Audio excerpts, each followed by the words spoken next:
waxaan rabaa dagaal hore ka galaya xanfareeshaan siinaya gudoomiyihii baarlamaanka qabtay mooshinkii aan ka keenay madaxweynaha maanta waa maxbuus waa ka xunnahay inaan naadino oo sheegno laakiin madaxweyne xiraayo gudoomiye baarlamaan weerarayo oo ka xiraayo albaabada xildhibaanada ay soo ziyaaran karin wax lala yaabo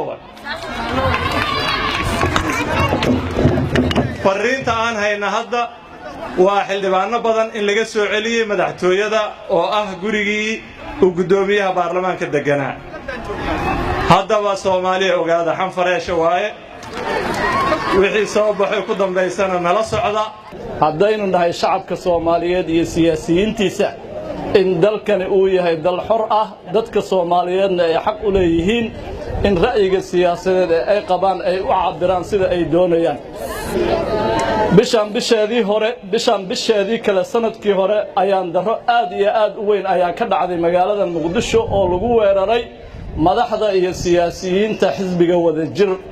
maalintaana waan cambaaraynay haddana waxaanu leenahay maanta waxay daliil u tahay inaanan cidna la caburin karin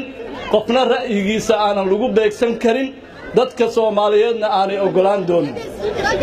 mudane Cabdiraxmaan soo dhawow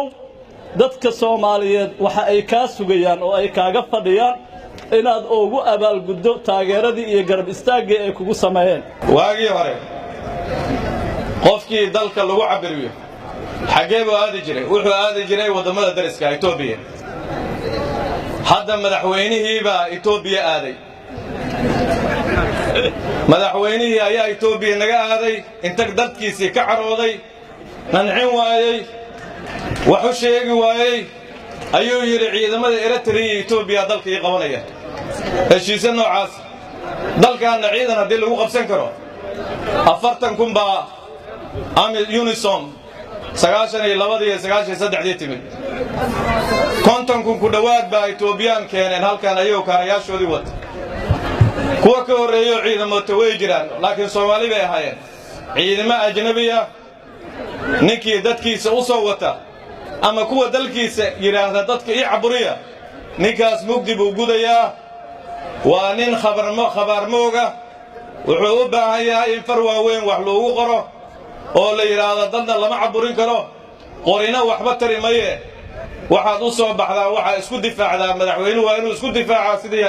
akhyaarta hadda iga horeysay yiraahdeen xildhibaanada waa inuu isku difaaca sharciga hortiisa